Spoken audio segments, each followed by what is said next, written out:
Selamat bertemu kembali Bunda. Bagaimana kabarnya? Saya harap Bunda semua dalam kondisi sehat ya. Dan kita sekarang mungkin kasus COVID sudah mulai turun. Kita harap kita semua sehat dan bisa melalui pandemi ini dengan sehat selalu bersama keluarga. Tidak kurang satu apa, Bunda.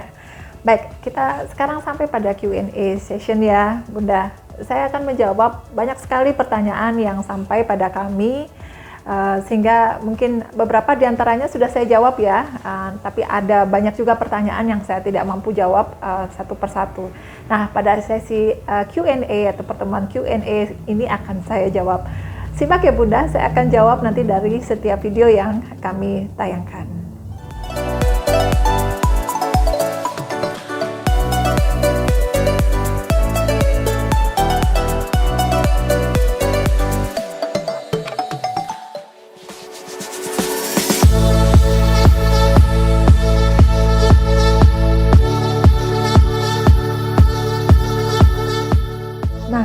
Pertanyaan mungkin dari segmen atau saat tayangan kapan mengajak anak ke rumah sakit. Ini ada banyak sekali pertanyaan ternyata ya. Jadi saya akan jawab dua masing-masing diantaranya. Pertanyaan yang menarik saya rasa adalah jika anak terlihat baik-baik saja Bunda, namun mengalami demam, apakah itu tanda gawat darurat? Bagaimana? Kalau sudah melihat tayangan kami tentu akan mampu menjawab pertanyaan ini ya. Jadi demam bisa menjadi gawat darurat, bisa juga merupakan bukan tanda gawat darurat. Nah, masih ingat tanda 3 hal yang harus kita perhatikan saat anak kita sakit ya Bunda. Jadi kalau anak mulai tampak gelisah, kemudian yang kedua adalah di sana juga anak lebih banyak tertidur, itu dari kesadaran ya. Kemudian anaknya tampak pucat, ya itu dari komponen sirkulasi atau pembuluh darah. Kemudian dari nafas, terlihat mulai sesak, nafasnya mulai susah. Nah, perhatikan selalu 3 tanda ini ya Bunda. Nah, kalau demam, anak bermain seperti biasa, tentu bukan gawat darurat. Tapi kalau demam, tapi ternyata anak mulai lebih murung, lebih banyak tidur, nah itu tanda gawat darurat. Paham ya Bunda? Baik, kita ke pertanyaan lain ya. Kemudian, apakah tanda-tanda gawat darurat tadi ini berlaku untuk semua umur anak atau untuk balita saja? Baik, saya sampaikan ini berlaku untuk semua anak ya Bunda. Jadi tidak memandang usia sebenarnya. Kita ingat usia anak itu bisa 0 sampai 18 tahun. Tapi 18 tahun itu tentu di mana mereka bisa mengatakan sendiri. Tapi kalau 12 tahun ke bawah, nah 3 tanda ini akan sangat bermanfaat.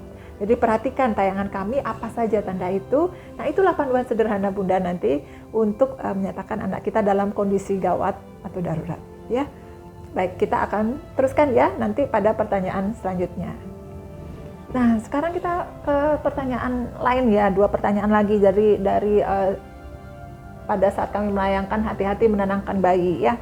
Pertanyaannya begini, Dok, jika tidak sengaja kepala bayi terbentur bagaimana? Nah, masih ingat tayangan itu Bunda? Kalau belum ingat, silahkan lihat kembali. Saya ada ilustrasi di sana. Jadi kalau anak tidak sengaja terbentur, maka kita tentu harus memikirkan apakah di situ ada tanda gawat darurat misalnya. Kalau tidak, ingat selalu bahwa tempurung kepala anak itu luar biasa. Hanya benturan yang keras saja yang akan membuat anak kita mengalami gangguan di dalam kepalanya. Ya, jadi jangan khawatir kalau terbentur tidak sengaja, anak tampak baik. Oke, Bunda bisa melihat dan mengamati lebih jauh sampai 48 jam kemudian. Ya, oke. Pertanyaan kedua dari segmen ini.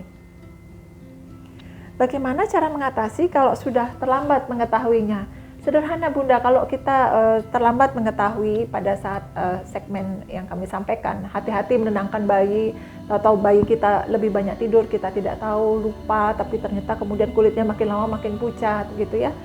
Kita merasa kita sudah terlambat gitu. Tidak ada kata terlambat Bunda. Segera bawa anak Bunda ke UGD terdekat. Nah, di situ kami akan membantu sedapat mungkin yang kami bisa lakukan. Jangan pernah berputus asa. Yang penting Bunda mengetahui bahwa anak kita sedang mengalami masalah. Kapanpun waktunya, jangan bersesal diri, bawa anak segera ke rumah sakit. Dan disitulah tim nanti akan membantu Bunda menangani. Baik, sudah jelas ya Bunda? Kita lanjut ya. Masih banyak pertanyaan lagi. Baik Bunda, sekarang kita sampai pada topik kejang yang pernah kami sampaikan kepada Bunda ya, kejang pada anak ya. Ada banyak pertanyaan di sini, tapi kami pilih dua saja ya. Pertanyaan yang pertama adalah kalau tidak segera dibawa ke dokter, bagaimana dok? Bahayanya apa? Ya. Jadi dari pertanyaan ini kalau kita lihat jika anak itu kejang kemudian berhenti sendiri, sebenarnya setelah kejang ya tidak masalah.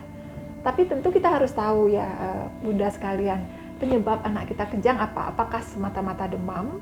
Apalagi kalau anak kita kejang tanpa demam. Nah, kenapa harus ke dokter? Nah, orang tua sendiri sering selalu bertanya ya, kalau bisa tidak ke dokter mungkin lebih baik ya. Tapi hati-hati, kalau kita tidak tahu penyebabnya dan tidak ditangani dengan serius, maka pada saat terjadi pengulangan kejang, di situ prognosis atau bagaimana kondisi anak ke depan akan berbeda saat anak kejang untuk pertama kalinya ya. Jadi penting sekali kalau pada saat kejang berhenti sendiri tidak masalah, tapi segera ke dokter untuk mengetahui apa yang menjadi penyebab kejangnya. Ya Bunda, paham ya? Silahkan, nanti istilahnya adalah apapun kejang itu kita harus tahu. Sehingga kita nanti bisa melakukan pencegahan dan tentu saja mengobati apa yang menjadi penyebab kejang sebenarnya. Kita lanjut ke pertanyaan yang kedua ya. Pertanyaan yang menarik di sini adalah kenapa kalau anak memiliki riwayat kejang, jika mau vaksin harus di bawah pengawasan dokter ya. Nah, atau rumah sakit. Atau mungkin vaksinnya harus di rumah sakit ya Bunda. Nah begini, pada setiap kita melakukan vaksinasi, walaupun dari penelitian dikatakan relatif semua vaksinasi apalagi yang sudah dianjurkan oleh pemerintah, itu adalah vaksinasi yang aman. Jangan lupa bahwa vaksinasi itu, keamanan vaksin itu berdasarkan satu riset ya, riset di komunitas, riset di masyarakat.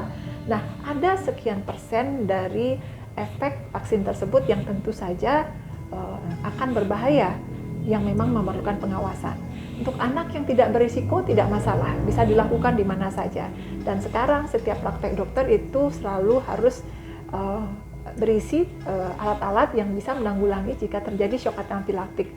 Shock anafilaktik adalah satu efek serius jika anak tersebut justru berespon kurang baik terhadap vaksinasi yang diberikan. Nah, bagaimana dengan anak yang berisiko? Nah, anak yang berisiko ini pun nanti justru akan memberikan kontribusi di mana peningkatan resiko efek samping yang tadinya minimal ya Bunda, yang dari riset cuma 0,00 sekian persen, tapi itu akan meningkat kalau anak memiliki resiko kejang. Nah, jadi kalau anak dengan resiko kejang, mohon sekali berkonsultasi dengan dokter terlebih dahulu, sehingga dokter akan melihat apakah kejangnya terkontrol, akan melihat jenis vaksin yang digunakan apa, sehingga bisa tahu efek samping dari vaksin tersebut apakah berpotensi akan meningkatkan resiko kejang pada anak tersebut. Baik, demikian ya Bunda, semoga puas ya. Saya hanya memilih 2 pertanyaan karena banyak sekali pertanyaan yang masuk yang belum kami jawab. Kami akan secara bertahap menyampaikan Q&A session ini. Kita ke pertanyaan dari topik lainnya ya Bunda. Nah, topik lainnya di sini adalah pada saat kami menyampaikan kolik pada anak. Di sini juga banyak pertanyaan yang mungkin beberapa diantaranya kami belum jawab. Ini ada satu pertanyaan ya. Jika anak alergi susu sapi, apakah ada susu lain yang bisa diberikan selain ASI? Nah, pertanyaan ini adalah pertanyaan yang sangat bermanfaat mungkin untuk para orang tua yang anaknya mengalami kolik. Jika belum ingat tayangan kami, mohon diingat atau dilihat kembali tayangan kami ya Bunda.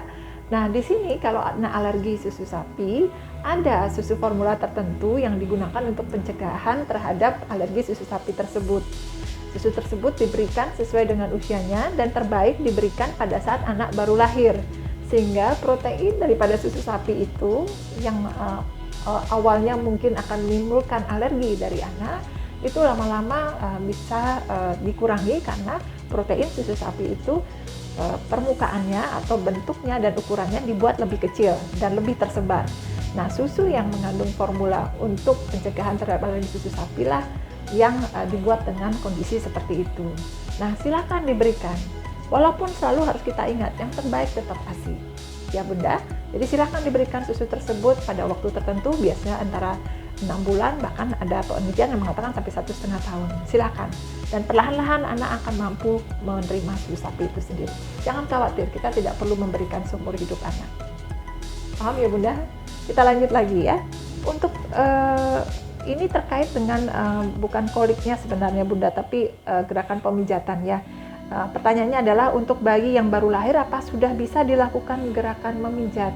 Nah, gerakan memijat yang saya sampaikan pada video kolik pada anak itu adalah bagian dari gerakan memijat secara umum sebenarnya.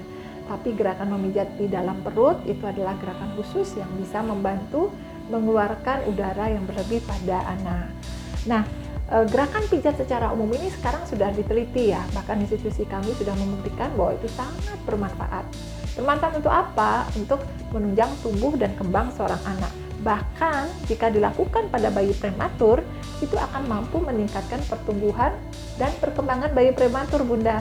Jadi jangan ragu untuk melakukan pijat bayi sendiri di rumah.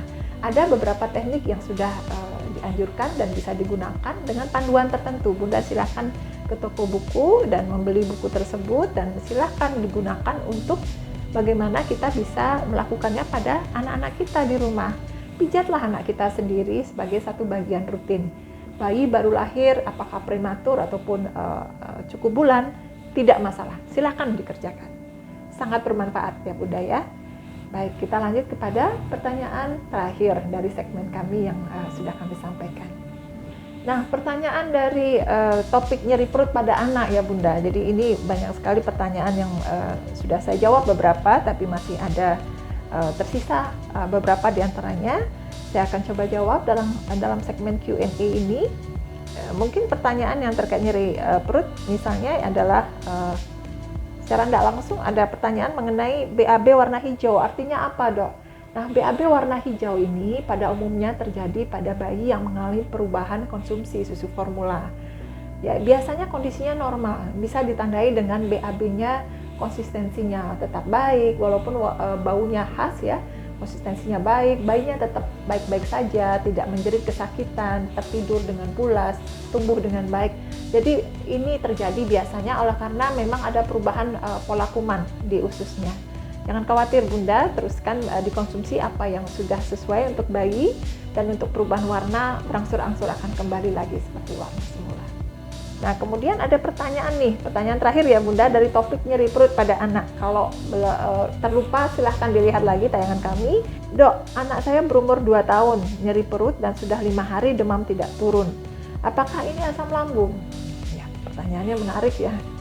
Baik, mungkin saya bisa jawab, jika disertai demam, apalagi demam yang tinggi, itu pada umumnya bukan disertai atau disebabkan oleh karena peradangan biasa Bunda, tapi disebabkan oleh infeksi yang serius ya. Jadi peradangan pada lambung pada umumnya bisa menyebabkan demam, namun pada umumnya tidak terlalu tinggi. Hati-hati jika anak mengalami nyeri perut kemudian disertai demam yang tinggi, mohon segera dibawa ke rumah sakit. Beberapa penyebab infeksi yang menimbulkan nyeri perut sudah saya sampaikan pada tayangan nyeri perut. Nah, jangan sampai terlambat karena kondisi sampai 5 hari tanpa ditangani dengan obat-obatan yang baik itu akan menimbulkan komplikasi Bunda. Komplikasi artinya penyakit tersebut berjalan lebih jauh dan akhirnya cenderung merusak, bukan lagi sembuh dengan sempurna, tapi pada umumnya ada gejala sisa dan ada organ-organ lain yang juga nantinya terlibat dan akhirnya menjadi lebih berat dari biasanya. Jadi mohon dilihat kembali bahwa peradangan yang disebabkan oleh asam lambung pada umumnya tidak akan menyebabkan demam yang tinggi, apalagi sampai 5 hari. Mohon segera dibawa ya Bunda, putra-putrinya. Baik, demikian mungkin rangkaian jawaban dari yang bisa saya berikan dari sekian pertanyaan yang masuk ke kami yang belum terjawab. Saya akan bagi Q&A session ini menjadi beberapa session ya Bunda, semoga bisa memuaskan dan bisa menjawab pertanyaan Bunda sekalian. Nah, demikianlah Bunda, jangan lupa untuk terus menyimak tayangan kami, karena tayangan kami sebenarnya lahir dari apa yang Bunda alami semua di rumah, dan tentunya dari kasus yang kami dapatkan yang sering sekali datang dengan kondisi gawat darurat di ruang gawat darurat kami. Sampai jumpa dan bertemu pada segmen-segmen selanjutnya.